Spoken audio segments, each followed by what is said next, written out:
graça e paz. Amém. É como eu disse para o pastor, é uma vida no Evangelho, aleluia por isso, mas uma vida dando aula também. Então, é muito aluno espalhado pela cidade. Ah, melhorou. Graças a Deus. O óculos ele é para longe, não é para perto. Então tá ruim aqui para mim. Eu quero começar com os irmãos, nós vamos ler alguns textos. Eu, infelizmente, não tenho essa disposição desse povo do louvor, não tenho essa saúde toda. Vocês estão de parabéns. Eu estou aqui com a coluna bem ruinzinha, porque eu sou jovem há mais tempo que vocês. Não é que eu não seja jovem, só tem mais tempo que eu estou nessa situação. E eu fiquei impressionada, porque o Espírito Santo ministrou em todas as idades, né? E foi notório para nós a presença do Espírito. Então nós vamos começar com o texto que está em Atos, capítulo 2, verso 16, 17 e 18. Aleluia. Glória a Deus.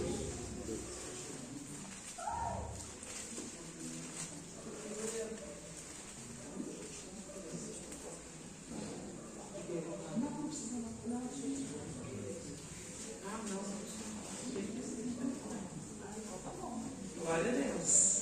E a palavra do Senhor nos diz assim: mas isto é o que foi dito pelo profeta Joel.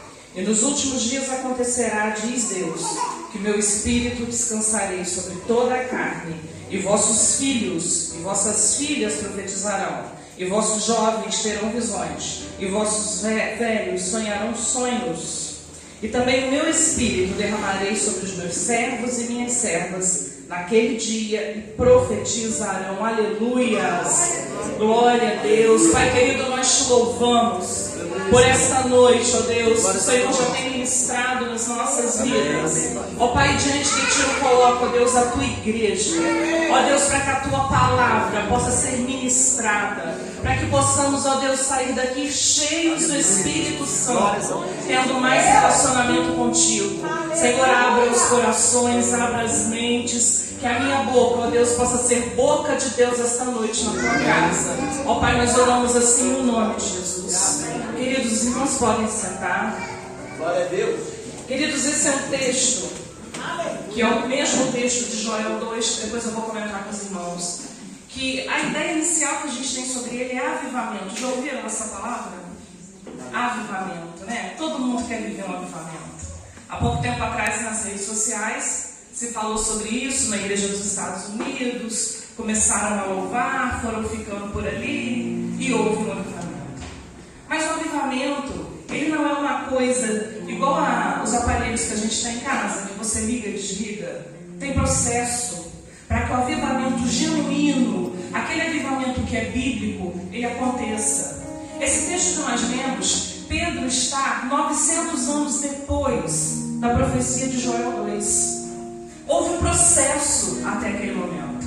A coisa não aconteceu de qualquer maneira. E queridos, por mais que as emoções sejam importantes, quem não foi ministrado aqui no louvor? O louvor foi maravilhoso, nós sentimos a presença de Deus. E aquilo que a irmã começou dizendo, nós vamos começar com alegria, para se sentir à vontade na casa do Senhor. Aqui na Quadrangular todo mundo fica bem à vontade, né? Glória a Deus, a gente vê a alegria dos irmãos em participar do culto. Mas o avivamento ele é mais do que isso. Sabe por que é importante a gente entender? Porque às vezes a gente está no nosso dia a dia e a gente não sente arrepio, a gente não sente emoção. E aí você pensa, nossa, mas eu estou sem o Espírito Santo. É porque o Espírito Santo ele age de várias formas. Ele age em situações como essa que nós vivemos aqui, na emoção, na alegria, naquela sensação que parece que o coração vai sair da boca. Mas o Espírito Santo também age na calmaria. Ele também age no testemunho. Ele também age no momento que nós estamos falando da parte de Deus. Então nós precisamos entender essas manifestações e saber como fazer para sermos cheios dele. Então o livro de Joel 2, 28, está esse texto que Pedro falou. Mas havia um contexto ali. Por que Joel falou aquilo? Porque o livro de Joel, lá no início do capítulo 2, ele vem contando uma situação que o povo vivia. Irmãos, a palavra de Deus ela é viva. Quem crê que a palavra de Deus é viva? Que Deus fala de Gênesis 1 até o finalzinho lá de Apocalipse.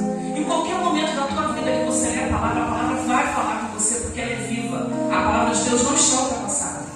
E naquele momento eles estavam vivendo algo que nós vivemos hoje. Porque até Joel dizer que o Espírito Santo seria derramado sobre ele, eles passaram por uma situação muito difícil. Porque houve praga sobre aquele lugar, houve gafanhotos que comeram as lavouras, que acabaram com tudo que eles estavam. Porque o povo de Israel, a gente gosta muito de dizer assim, mas que povinho difícil, né? O povo caminhava com Jesus, aí saía da direção. Como é que saía da direção? Irmãos, nós somos iguaizinhos o povo de Israel. Quantos momentos da nossa vida, por coisas muito pequenininhas, a gente fala, hoje eu nem vou no culto. Hoje eu vou ficar em casa. Ah, eu estou desanimada, pastora, ora por mim. Quem nunca fez isso? Mas é por isso que vem processo, queridos.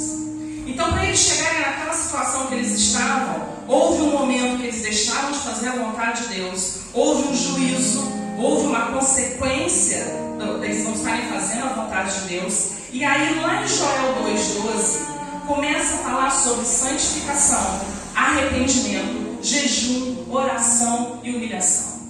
A palavra de Joel para aquele povo é o seguinte: vocês querem ser cheios do Espírito, vocês querem um avivamento, vocês querem viver uma comunhão plena com Deus, vão mudar de posição. Porque do jeito que a gente está caminhando, nós não vamos conseguir isso. Então eles chamam o povo e falam, olha, vocês precisam se arrepender. Eu já falei isso aqui porque a gente vira figurinha repetida nas igrejas, né, pastora? Então a gente vai ficando repetitivo. Mas arrependimento é mudança de atitude, é mudança de postura. Não é só sentimento, não é remorso. Não é você ficar chorando porque você fez uma coisa que você não deveria ter feito, mas aquilo você vai fazer de novo lá na frente. Arrependimento é mudança, é decisão, não faço mais. Porque se isso fere o Espírito Santo, se isso me distancia de Deus, não faço mais. E peço forças a Ele para não fazer mais. Era isso que Joel dizia para o povo: arrependa-se. Aí a gente chega lá no Novo Testamento, o que João, o Batista, dizia? Arrependa-se. Irmãos, o processo sempre começa com arrependimento. Porque quando a gente se arrepende, quando a gente se humilha, quando a gente chega diante de Deus e diz para Ele: Pai, eu não dou conta. Pai, sozinho, na força do meu braço, eu não consigo. Porque nós temos uma natureza pecaminosa. Mas como nós aprendemos, né, pastor? Nós somos santos lutando contra o pecado. Nós não vamos te dizer mais que nós somos pecadores. Nós somos santos lutando contra o pecado. A nossa luta diária, ela é constante. Então o arrependimento faz parte. A palavra de Deus diz que há festa no céu quando um pecador se arrepende. Então isso faz parte do processo. E o povo ali se arrepende. O povo se consagra. Porque, irmãos, nós podemos fazer jejum de 48, 60, 70 horas. Mas se for um jejum apenas que você tirou a alimentação, ou que você tirou determinada coisa, se foi apenas um sacrifício, se ele não foi um jejum que te trouxe mais próximo de Deus, foi um jejum jogado fora. Porque ele é um meio espiritual, é um momento de você estar mais próximo, de você orar mais, de você se arrepender, de você se humilhar, de você santificar diante de Deus. E jovens, não há mais tempo, mas jovens da idade certa, é muito difícil viver neste mundo que nós estamos vivendo. Mas eu vou mostrar para vocês que é possível. Porque a Bíblia, ela nos conta histórias de grandes homens, de grandes servos de Deus, que viveram num ambiente improvável. E eles se tornaram os prováveis dentro desses ambientes. Porque quem é cheio do Espírito Santo, ele sobrevive por onde ele passa. Então essa foi a primeira situação, lá em Joel 2,12. Arrependimento, santificação, jejum, oração, humilhação. A partir do momento que o povo tomou essa postura, a promessa de Deus veio. Lá no 24 a 27, o Senhor promete restituir. Porque ali ficou ruim para todo mundo. Porque na hora que pega ali os campos, acaba com tudo, acaba com a economia, acaba com o alimento. Acabou o alimento, acabou a força, acabou a energia, acabou o louvor a Deus. Então ele diz o seguinte: olha, se vocês mudarem de posição, se vocês acertarem o passo de vocês, eu vou restituir tudo aquilo que foi perdido. Irmãos, é promessa Deus para as nossas vidas. O que você acha na tua vida que está perdido? Tem promessas de restituição. Porque os irmãos concordaram comigo na hora que eu comecei com a palavra é viva. Então não importa que isso foi dito em Joel. Importa que ela é viva. Se foi dito lá que o Senhor ia restituir, Ele também vai restituir aqui. Mas para Ele restituir, eu tenho que me posicionar. Eu tenho que querer fazer parte do grupo. Eu tenho que querer fazer parte da obra de Deus. E aí, quando chega no 28, vem a promessa do derramar do Espírito. Irmãos, os irmãos percebem que não ia ser gotejar. Sabe o que é gotejar? É você pegar lá, ó. Gotejei. Não é isso que a palavra diz. É derramar. E derramar sem fim. Derramar em abundância. É fazer transbordar. É isso que Deus está prometendo. E promessa de Deus é para o fiel. É para o servo dele. E nós somos cristãos, nós somos fiéis a Cristo. A promessa é para nós. A promessa de derramar, de transbordar as bênçãos espirituais, porque elas são maiores que as materiais. E quando nós estamos cheios, quando nós nos permitimos transbordar do Espírito, não importa a circunstância em que nós estejamos vivendo, nós vamos passar pela luta dando glória a Deus. Nós vamos passar pelas dificuldades glorificando a Ele, porque a nossa boca fala do que o nosso coração está cheio. Então, o contexto de Joel é esse. Há uma promessa de um derramar de Espírito, mas havia um porquê. Porque eles estavam numa situação e havia uma concessão. Ó, se fizerem isso, eu vou derramar do Espírito. 900 anos depois, a gente chega em Atos 2, que é o texto que eu li com os irmãos. No momento que o pastor também falou assim de pentecostais, não foi, pastor? A gente gosta muito de dizer isso, né? Pentecostais, porque foi no momento de Pentecostes que aconteceu esse derramar do Espírito. O que Pedro fala é uma promessa que tinha acontecido há 900 anos atrás, porque a promessa não morre. As pessoas morrem, as pessoas passam, mas a palavra de Deus é de eternidade a eternidade. Se Ele prometeu, vai se cumprir.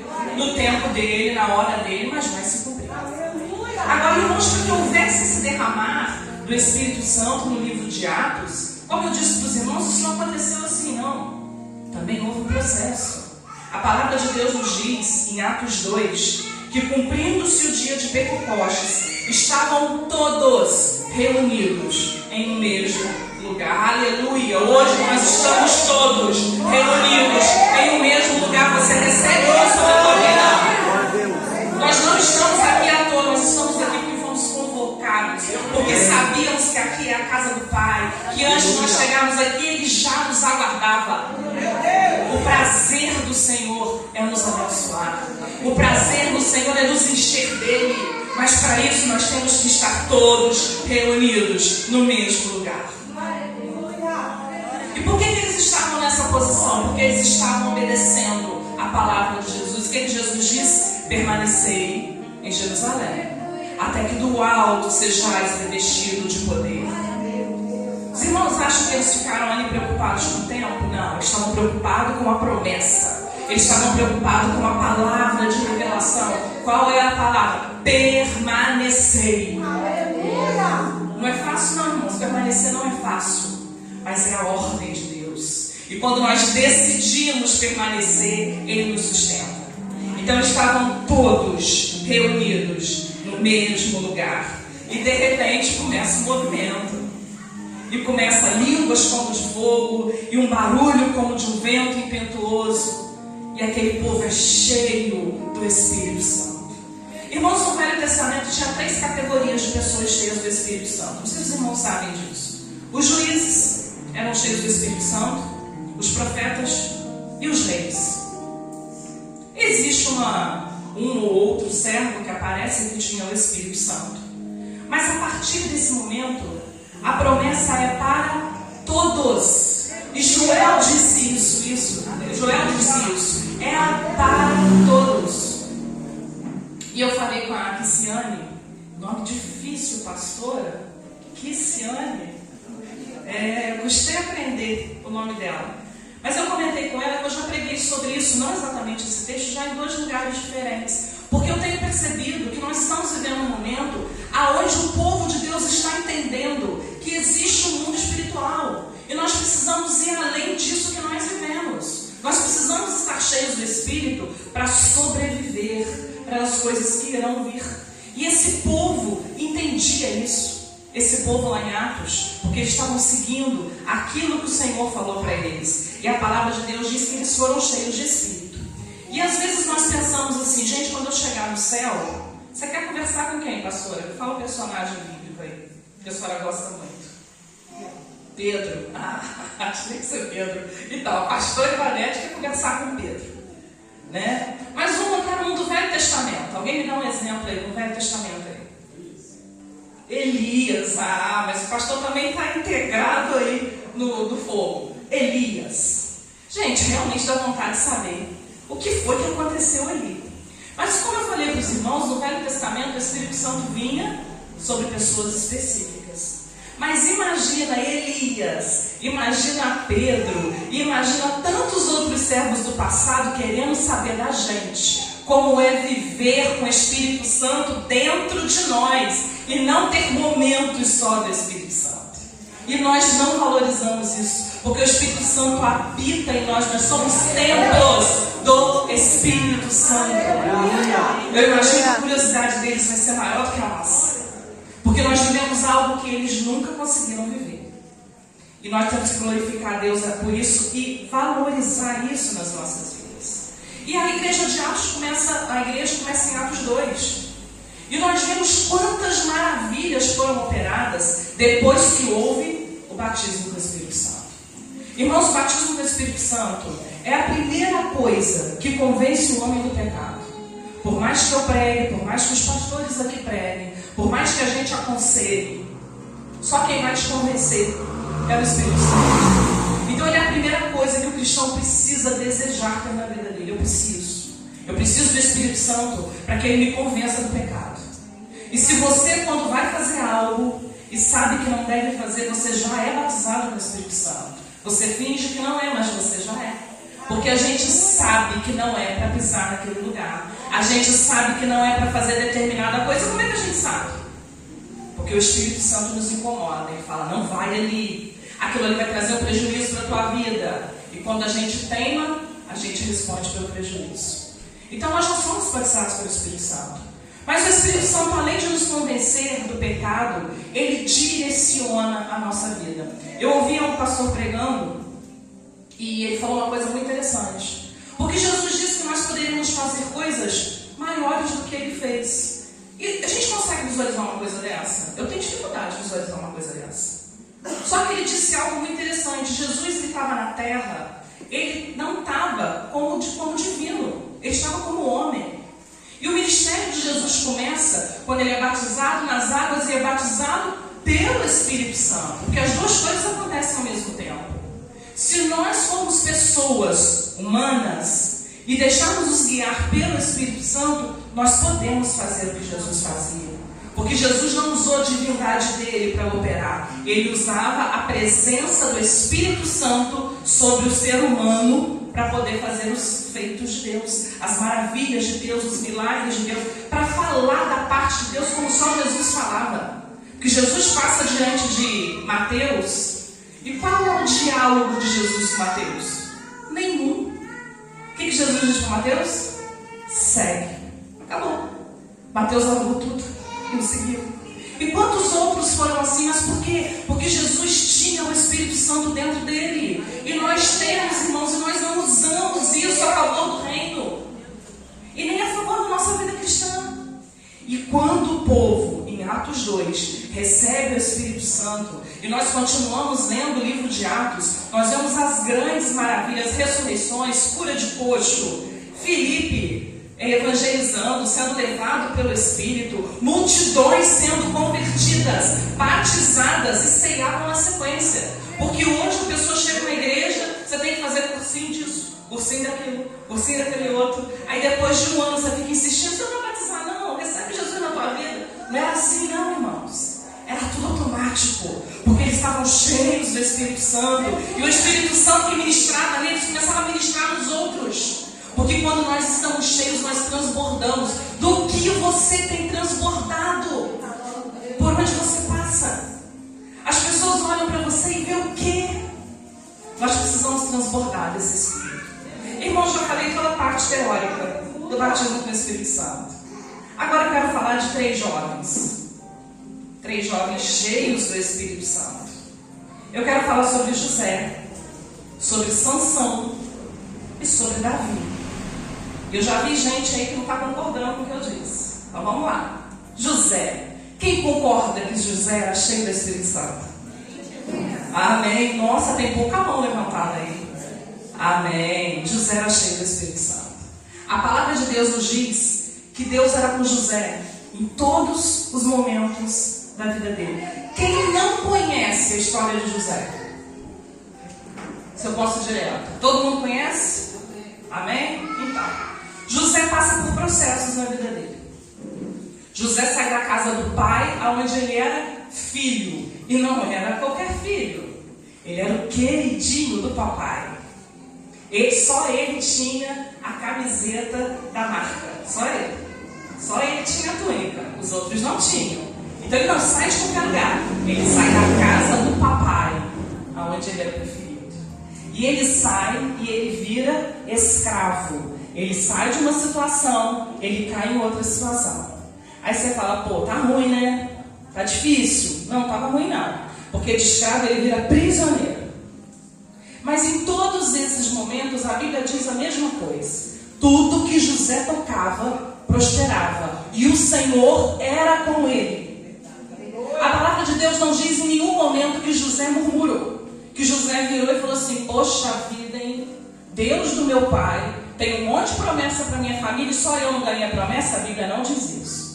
Mas no momento que José acha que não tem mais jeito, o Senhor eleva ele. Ele passa por cima de todos esses processos. E ele vira o segundo homem mais importante do reino. Faraó coloca ele como governador de todas as coisas. Só que Faraó diz algo para José. Quando José interpreta o sonho, quando José conversa com Faraó, Gênesis 41:37, Faraó diz o seguinte: poderíamos achar homem como este, em que haja o Espírito de Deus? O ímpio reconheceu que aquele homem era cheio do Espírito Santo. Por onde José passava, as pessoas entendiam isso, porque as pessoas davam as coisas para ele tomar conta. Ó, pode tomar conta da minha casa, pode tomar conta da prisão, está tudo na tua mão. Por onde ele passava, porque as pessoas viam que ele era cheio do Espírito Santo. Os irmãos estão conseguindo entender o que eu estou querendo dizer através de José? O Espírito Santo nos enche, nós transbordamos de alegria, nós glorificamos, nós louvamos a Deus. Mas quando nós somos cheios do Espírito Santo, as nossas ações mostram que o Espírito Santo está em nós. Quando nós somos cheios do Espírito Santo, mesmo que a gente esteja num processo onde parece que você perdeu, você tem a confiança de que se o Espírito Santo está com você, aquele é só processo. Você vai sair daquela posição e você vai para a posição de honra que Deus tem separado para a tua vida. Mas a gente só tem essa tranquilidade quando nós somos cheios do Espírito. Se a gente estiver só pela metade, a gente acha que ali é o fim. E ali não era o fim. Ali era processo de aprendizado, de ensino, de sabedoria, para ele se tornar o homem que ele se tornou lá na frente. Então todos concordam que José era cheio do Espírito. Glória a Deus. Irmão, Sansão era cheio do Espírito?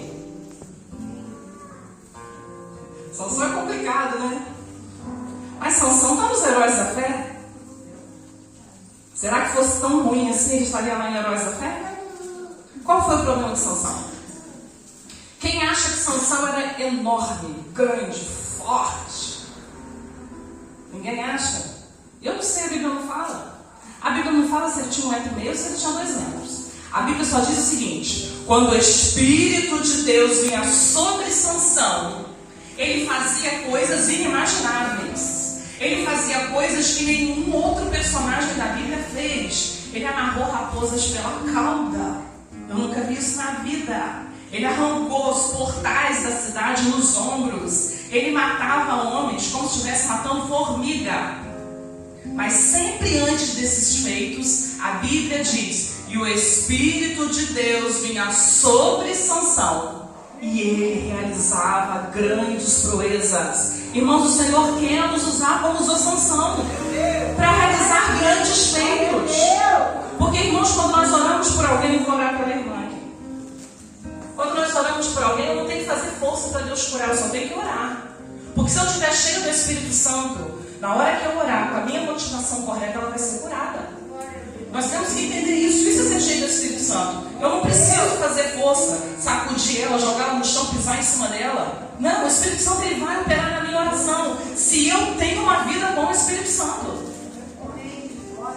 Pastor, eu passei uma situação na escola esses dias que eu mandei mensagem para o pastor falando isso. Eu tenho muitos amigos lá, graças a Deus, e uma falou comigo assim: hoje é aniversário da fulana, dá um abraço nela. Irmão, você precisa pedir para dar abraço? Naturalmente você dá abraço. Mas na hora que eu fui para dar um abraço, Deus ministrou em minha oração sacerdotal de números. E eu falei assim: eu quero ler um texto da palavra com você, posso? Ela pode. É uma pessoa que conhece o Evangelho, mas está afastada de Deus. E a gente tem que aproveitar as oportunidades. Pediram, agora que pediu, aguenta. Aí eu li o texto. Quando eu comecei a ler o texto, ela começou a chorar. Eu falei: agora que eu ataco. Falei: posso orar por você? Aí ela: pode, ora por mim. Coloquei as mãos sobre a vida dela, orei e ela começou a chorar. Isso dentro da escola para todo mundo ver. E aí eu abracei ela e falei: continua chorando. Porque esse choro seu é choro de ministração do Espírito Santo na tua vida. Para você entender que Ele tem um projeto para a tua vida. E todo momento Deus permitiu que acontecesse algo para que aquela mulher recebesse a presença de Deus. E aí eu falei com o pastor o seguinte: e às vezes a gente acha que não estamos fazendo nada. E você fala: gente, mas eu não chorei, eu não senti um arrepio. Eu não senti nada. Mas o quanto ela foi ministrada, sabe por quê? Porque estava sedenta do Espírito. Deus usou uma situação, e se você tem a oportunidade, o Espírito Santo está na tua vida, você cura pessoas, você levanta caídos. E Sansão estava no processo. Mas tinha um problema na vida de Sansão. Sansão queria usar também o Espírito Santo a favor das causas pessoais dele. Querido, Jesus multiplicou pães para uma multidão, mas Ele não transformou pedras em pães para matar a fome dele. Jesus usava aquilo que havia do Espírito Santo sobre a vida dele para curar o outro, para ministrar sobre o outro. O erro de Sansão foi querer usar isso a seu favor. A palavra de Deus nos mostra que Sansão olhava, desejava e tomava. Os pais orientavam, quem estava perto dizia: não é assim, Sansão. Você é nazireu, você é separado. Quando você anda, as pessoas olham: lá vai o nazireu. Irmãos, quando nós passamos pela rua, as pessoas olham e dizem: lá vai o quadrangular passando, lá vai o resgatado passando. E qual é a nossa postura com essa placa que nós carregamos, com essa identidade que nós carregamos? Será que nós estamos usando isso para nosso prazer pessoal? Ou nós estamos usando isso que Deus tem nos dado para o reino? Esse foi o erro de Sansão. Porque enquanto José o tempo todo, mesmo nos momentos difíceis, ele usava a sabedoria, a presença do Espírito para abençoar o lugar, para abençoar as pessoas que estavam com ele, Sansão não fez isso. E a palavra de Deus diz que no momento da queda de Sansão, Juízes 16:20, mas não sabia que o Espírito de Deus tinha sido retirado dele. Ele não se deu conta que as ações dele transgrediram a aliança, transgrediram o compromisso, e o Espírito Santo se retirou dele. E ainda assim, no final da vida, ele cumpre o propósito dele. A palavra de Deus diz que ele matou mais pessoas em morte do que em vida. Mas não poderia ter cumprido de outra forma? Não poderia ter deixado o legado? Nós falamos de legado, né, pastor? De quantos cristãos, quantos que já passaram para o Senhor e deixaram um legado para nós? Ele não deixou descendência, ele não teve vida em abundância, porque ele não usufruiu do Espírito Santo do jeito que deveria ser. Então, queridos, dois exemplos aqui, de um homem que era cheio do Espírito e usava o Espírito, era usado pelo Espírito para curar, para abençoar, para prosperar, e um outro que começou a usar para benefício próprio. E nós temos Davi. A palavra de Deus diz que Davi tinha um coração como o do Senhor. É o rei que até hoje o povo judeu elogia, até hoje o povo judeu é encantado com Davi. Um homem abençoado, um homem com coração como o do Senhor. Mas tem um episódio na vida de Davi que trouxe um grande prejuízo para a vida dele. E sabe quando que isso aconteceu? Não foi quando Davi estava fraco, foi quando Davi estava forte. Porque às vezes quando nós estamos fracos, nós achamos que não podemos. Não consigo mais realizar, não. É quando eu estou fraca que eu estou forte. É que eu vou pedir força, eu vou pedir Espírito Santo me sustenta, me guia, me direciona. Mas Davi, no momento que ele estava forte, ele se deu ao luxo de não guerrear. Não preciso mais guerrear. Eu estou bem, estou confortável. E ele viu e fez como Sansão. Ele viu, ele desejou e ele tomou o que não era dele. E houve um grande prejuízo para a vida de Davi. O profeta chega lá e diz para ele: olha, Davi, a espada não vai sair da tua casa. Foi um homem que deixou legado? Deixou legado. Foi um homem que deixou história? Deixou história. Mas esse pedaço da vida dele ele podia ter evitado. E ele não evitou porque ele usou a posição que Deus colocou ele para benefício próprio. Irmãos, por que eu estou dando essa volta toda? Eu mostrei para vocês vários servos aqui. Eu falei sobre Joel, eu falei sobre Pedro, eu falei sobre os servos do Senhor lá em Atos 2. Todos tinham grandes mulheres ali, tá? Acredito que Madalena, Maria, essas mulheres todas estavam lá também. E falei de 3 jovens. Um que teve a sua vida toda dentro do Espírito, desde o princípio até o final da sua vida. Tudo o que José fez foi para a honra e glória do nome do Senhor. Tudo o que José fez foi para abençoar, para prosperar, para ministrar na vida do outro. Esse é o nosso exemplo. É o exemplo que nós devemos seguir. E Sansão serve para quê? Para no momento da dificuldade, no momento que o Espírito Santo saiu da vida dele, a gente aprender e não deixar isso acontecer conosco. Não use os talentos que Deus te deu, o batismo do Espírito Santo que Deus te deu para benefício próprio. Porque na hora que você fizer isso, você perde a bênção como Sansão perdeu. E Davi, a mesma coisa. Às vezes nós chegamos num posto e a gente acha que dali a gente não cai mais. A gente não sabe quais são os projetos de Deus para a nossa vida. Mas nós sabemos qual é a nossa postura de cristãos. Irmãos, eu estou encerrando. Eu queria que os irmãos pensassem sobre isso. Você tem dúvidas se você é batizado com o Espírito Santo? Se você tem dúvidas, hoje é um culto para você tirar essa dúvida. Se você não sente nada na presença do Senhor, fale com o Senhor. Senhor, eu quero viver algo novo. Eu quero viver a ministração do Espírito Santo sobre a minha vida. Eu quero dar frutos desse Espírito por onde eu passar. Se você é batizado com o Espírito Santo, você está cheio do Espírito. Você está transbordando o Espírito por onde você passar. Irmãos, ser cheios do Espírito Santo não vai nos transformar em pessoas que não pecam ou que não erram, não. Mas nós vamos fazer com menos frequência. Porque nós vamos ter alguém que vai nos guiar. E toda vez que nós ouvimos a voz do Espírito, nós vamos caminhar no local certo. Nós vamos ir, nós vamos falar, nós vamos pisar no lugar certo. E a bênção de Deus vai se cumprir onde nós estivermos. E se você não está cheio do Espírito Santo, a hora é agora. Não deixe de amanhã. Não pense, eu vou chegar em casa, eu vou buscar Deus. Você vai chegar em casa cansado. Você vai lá, Senhor, abençoa minha noite, em nome de Jesus, vai dormir. Aproveite o momento. Aproveite o louvor. Aproveite a oração dos pastores.